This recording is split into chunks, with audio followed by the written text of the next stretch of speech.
Hey everybody, welcome back to IME's InclusiviTEA. We have a lot of tea today because today is our boss, supervisor, friend, Angela's birthday, and we're celebrating currently the MRC. So we're supposed to see her soon. And also today we're going to talk about colorism and get some people's perspectives on that. So stay tuned.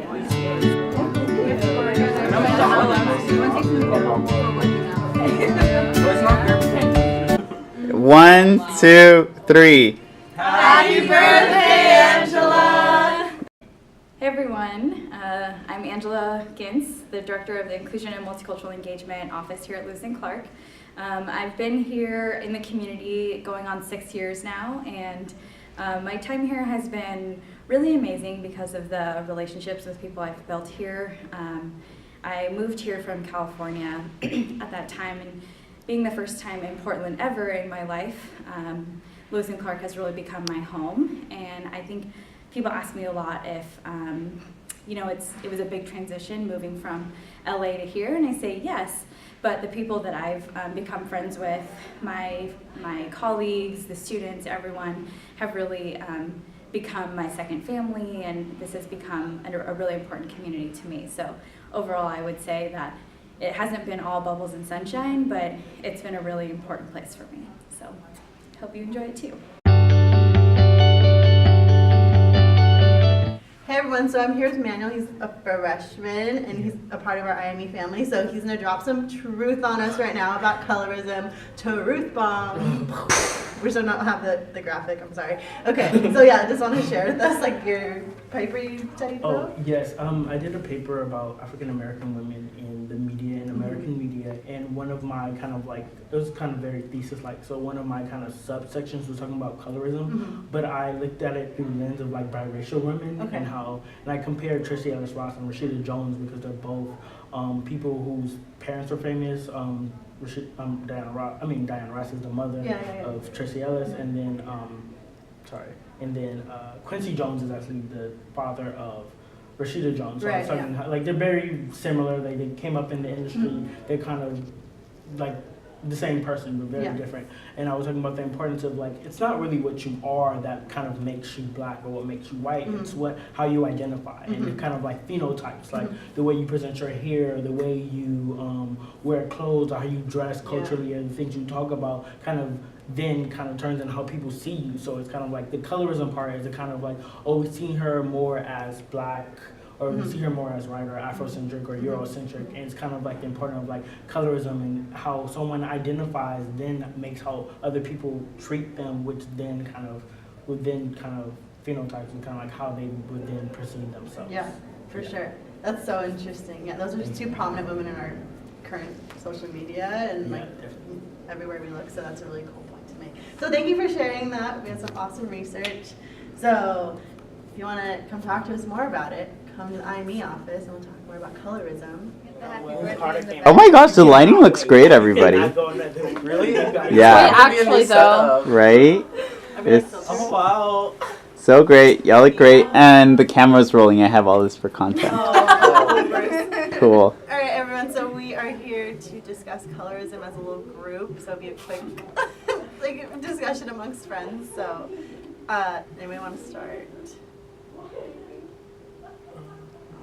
Well, we were inspired because Matthew led a workshop for colorism a couple weeks ago, and we thought it'd be good to have a little discussion, but amongst us students. Yeah, smaller one. So. I think something that I wanted to go more into depth when I was having my workshop was the whole controversy with Yalitza being the main actress on Netflix's original film Roma, and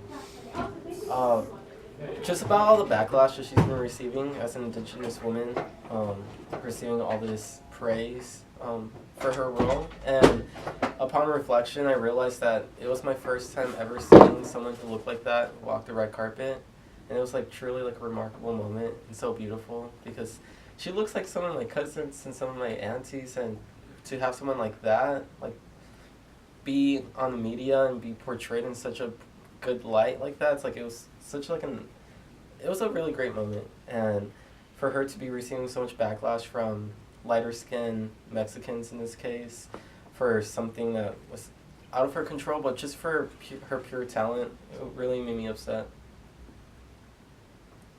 Yeah, and if you get a chance, meet through they have Instagram and a website, check it out. They have a really good article on the whole issues with white Mexicans, like dressing up as her and making fun of her, for an example.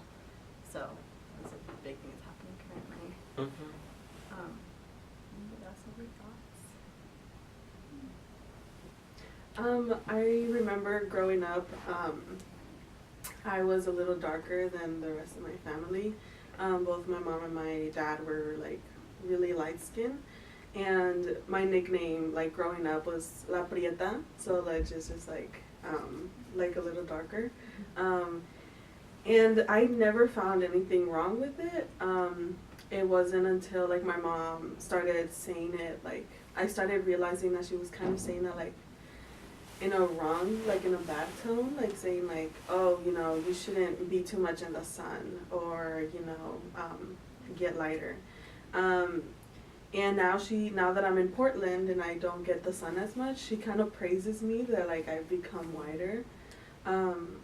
And I can't really tell her anything sometimes because I feel like she might not understand that it's okay to, you know, be darker. But I do try to have those conversations with my siblings because we all struggle with our identity. Yeah, I was always the darker one in my family too. And yeah, all the jokes, I didn't think about it till I was older.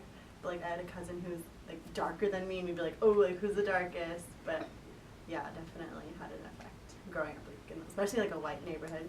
It's like, oh, I'm the dark one. So yeah, for sure, feel what you're talking about.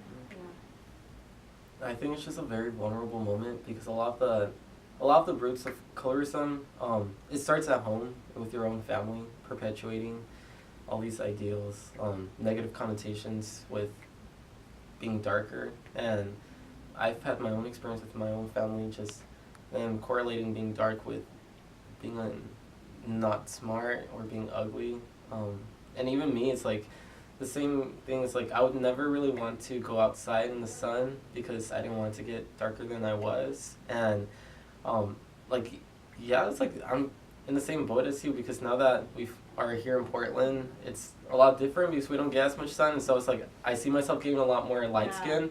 And this would have been something that I would have praised and really liked as a kid because I didn't want to be brown. But now that like we've had these types of discussions and I'm like proud of my roots and my skin color, it's something I want to reclaim and be proud of. And so every single time like the sun comes out, you'll see me in the grass trying to tan because I want that brown skin. It's something that I had to go through on my own and through communal discussions to find out that, you know, it's like it shouldn't be something that I'm ashamed of, and I shouldn't just be proud of it. I think also is now that I consider myself now a light skin because that's how people perceive me as, and like I think that has to do a lot with race identity since race is how people see you, and I've come to